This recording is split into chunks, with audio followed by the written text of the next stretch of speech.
Welcome guys. Today I'm with my schoolmate Callum, and today we'll be looking at our in-depth predictions of where we think all 20 teams will finish in the Premier League next season. Alright Rob mate, calm down, wait up a sec. As you can tell from the video title, this video is only a prediction on who we think will finish in 17th next season. In the next episode it will be who we think will finish in 16th and 15th. After that it's one on 14th and 13th, then 12th and 10th, 9th and 7th, 6th and 5th, and then our bottom three, and a final episode on our top four. The reason being is that me and Callum can literally spend hours on end speaking about football and different teams and that, and yeah, it's what has happened here, so apologies about that, but yeah, we're gonna have to separate it up. At one point I will be looking at releasing the podcast in full to YouTube, but for now enjoy us speaking about who we think will finish in 17th next season. And don't worry Spurs fans, it's not you. Obviously today of recording is 2nd of September. The season starts in 10 days. Yep. On the 12th, and also deadline day on the transfer window is the 5th of October, which puts us a bit early, I'll be honest. Yeah, a bit early. As well as that, guys, make sure you guys also like, subscribe, and share the video as well. Let's get it going. Let's get it popping around. I'm new to this. Let's get it out there, you know. And that's not for not only just more football content, but you know, for any more future podcasts on generally any topic worth speaking about whatsoever, you know. So anyway, let's get on with the video. Okay, starting at 17th place. Do you want to go first? But yeah, I just got to check who I got first.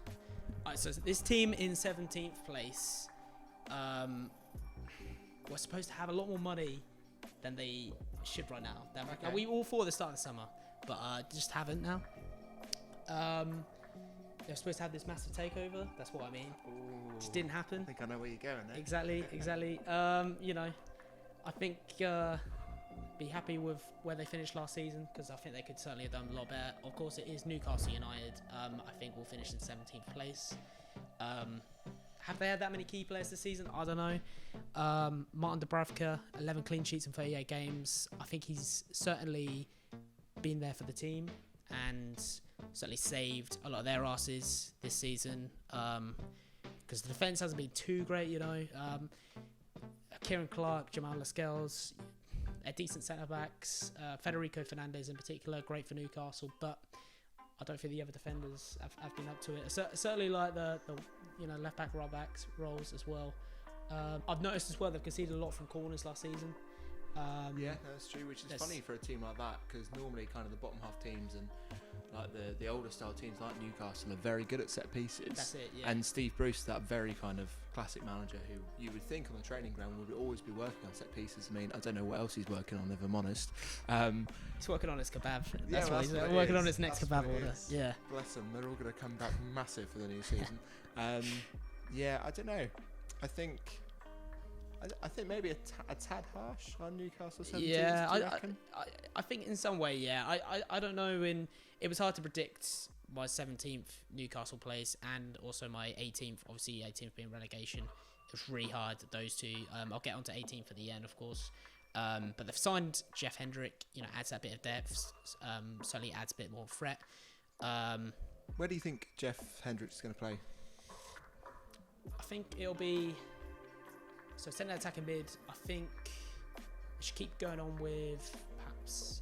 I mean, they can play Miguel Almiron there. They can play. It's one of the Longstaff brothers, Sean or whatever his name is. They can play one of him there. I think he might be kind of alongside John Joe Shelby next season. I think. I'm sure he'll bring something. I don't think it's an amazing signing for them, but it's a very Newcastle signing, though, isn't it? Let's be honest. Yeah. It's not like. I mean, don't get me wrong, they've had some good signings the last few years, particularly who you haven't spoke about yet, Saint Maximin. But I just think decent. Yeah, Hendrick is kind of just a very like classic British midfielder. Yeah. I think for me, while he's played a lot on kind of the right mid position, I don't think for me in the modern day football he hasn't got the pace. Certainly not at his age now. So I think it'd be better for him to maybe play alongside John Joe Shelby. Has he then got the defensive abilities though, is what I would then say. Yeah, that's true. Then do you need to play a 3 in midfield, play a more defensive midfield with them? Because then you've also got whichever, I can't remember. I think Matty Longstaff is the more it. attacking one, and Sean Longstaff is. So they maybe have to play Sean, and there is the more defensive midfielder in there. But yeah, that's what I'm saying about Newcastle. Newcastle fans, help us down below. Comment down below which one's which. Please don't kill us, because not gonna lie, a lot of you are quite aggressive. I'm going to hurt Newcastle fans now, but they'll agree with me. Joe Linton, 2 goals in 38 games. This is why I'm doing it. They've got until the 5th of October, of course, to sign someone. They haven't signed that striker that I think they need. They're playing in the wrong position, right wing. I think when you get to Newcastle, we'll let you discuss about Joe Linton in more depth. But 2 goals in 38 games. Newcastle fans, what is going on? What do you think about that? You know, I think that's low. Like you say, players that look good. Alan Saint-Maximin. He's only 23 still. He's looking like he's got a bag of confidence, and I think he'll definitely, obviously, he'll progress more. He can become a great, more quality player this season as well. And he is very much like showboat on the field, you know. So I think that Newcastle should definitely keep hold of him as long as they can. But you know, for a team at their stadium reputation, I think 17th is really low for their level. But it's what I think. But you don't think they're going down then? You don't think they're? I don't think they'll go down. I think Steve Roos he'll get a survival going at the end. Yeah, he's, you know, it'll be tough, but yeah. Do you think Steve Bruce will? I mean, I won't go into too much because what I'm going to say later. But do you think he's going to stay the whole way through? Do you think he'll be sacked? Hopefully, I'd like to think so. But you know, if if they got the takeover, they should have got Pochettino, like completely new, fresh start. Obviously, new owner, and I thought with a new owner could come with a new manager, Pochettino. But of course, no takeover. So, but if Steve Bruce ever leaves or gets sacked, then they should definitely offer it to Poch. I don't know if they have before, but you know, like at the end of the day, with a chairman like Mike Ashley, he's not going to give much. I know he's got more money than they say they have, but he's not going to give that much money to Newcastle in that transfer budget. And he's not going to. I mean, Pochettino wouldn't go there without the money. Yeah, exactly. With Steve Bruce still holding the purse strings, he ain't going there. No. But I think there's definitely signings there, but they need that transfer budget. They haven't got it. And yeah, that's my 17th place. So you're 17th. Well, my 17th is a promoted team. Actually, it's Fulham. Fulham, fair. So this was actually really difficult for me. I didn't know it was between Fulham and another team, which I won't go into. I mean, they didn't do too well last time they came up to the Prem, did they? Let's be honest. It wasn't a very good showing. There was a lot of money that went into that team. I think about over 100 million. Something like that, yeah. 105 million, I believe. And it was not good. A load of great players. Seri, one of the best for me. I really liked Seri, and I thought Seri was going to do really well in that Fulham team. It just didn't work. I think it felt like a promoted team coming up, and none of those players that were promoted were actually rewarded for what they did in the previous season. It was all about just spending loads of money, splashing loads of money on a load of new players which don't know the club very well, don't know the league very well. This season, they haven't really made too many new signings so far. They've got someone. They've got Harrison Reed. Yeah, we know Harrison Reed quite well, don't we? We do know him well. Norwich fans, by the way. Yeah. I was gonna say that. Big up Harrison Reed. But you know, like I'm glad they've got him because, I mean, he done well last season, the Championship. Yeah. They then had the option to buy him, I believe, and they have done. Southampton have accepted that. So I'm glad they've got him. He knows the squad. He knows how they work. Yeah.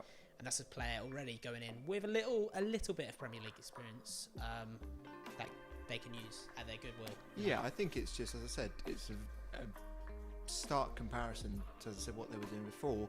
This time they've actually rewarded someone who did well in the previous season, who wasn't there permanently, and now they've said, right, okay, you were a massive part of what got us up. Now help us to stay in the league. So Harrison Reed is a good signing for me. Lamina as well. I don't know if you've seen, but Lamina's come through in the last few days. Again, he was a player I really rated when he was coming into the Premier League with Southampton.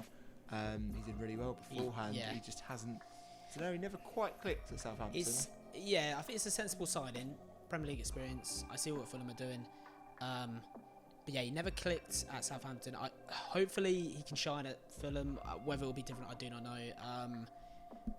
I think he'll definitely have to step up more. You know, when he was at the Saints, they had Højbjerg there, they had Ward-Prowse. Yeah. I think they're very much like use. They knew the squad. But you know, I think it's a big ask. And of course, I want to ask you now, 17th place. Do you think Scott Parker can do it? First time it being in the Premier League, returning. Well, this is it really. I think like when they got Scott Parker, I thought it's a bold move, but it can work. And obviously, it's worked in terms of the playoff final, got through. But do you think he can keep them up? I think it's when you look at when they were in the last in the Premier League, they brought him in just towards the end. Obviously, they still got relegated. But he did a lot better with the squad than I think it was Claudio Ranieri previously. That's it, Ranieri. And he's a lot better with the squad. I mean, whenever you get a new manager in to a basically relegate side already, there's always, I think it's going to go better because it's just that lift around the club that's needed. But I think he's done really well in the Championship.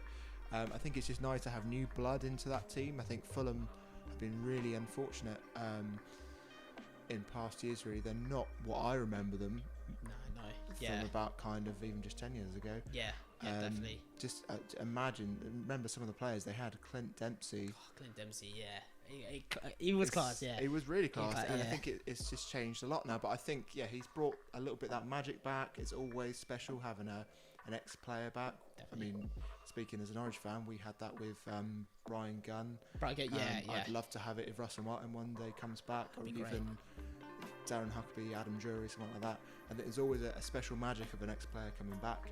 And I think he is a good manager. I think he did well in the Championship, but I mean, don't get me wrong, they were by far and away not one of the best teams in the league. That certainly weren't Leeds standards, or even West Brom standards. Actually, they came fourth.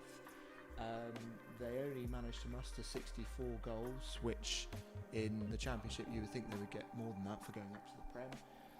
And they conceded 48 goals, and those 64 goals, so many of them came from Mitrovic, who is a big part of if they do get 17th.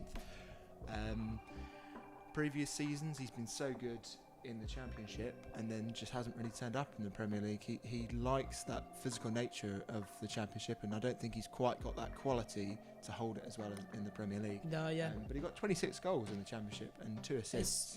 And that is damn good. Top goal scorer with Ollie Watkins, I believe, and I know as well. I've heard Fulham are trying to get Ollie Watkins. They're chasing him. Obviously, Brentford didn't get promoted. I thought it was, to be fair, I saw Brentford Fulham in the playoff final. I thought Brentford were going to go up. I was surprised with Fulham. Fair play. They're here now. They will have to see if they can survive. But that is it. Ollie Watkins, they are after. Of course, they could do with that extra striker, maybe just to try and challenge for that place for start 11 each week with him and Alexander Mitrovic. But that's your 17th now. That's 17th, that's close. All right, nice one. 16th place.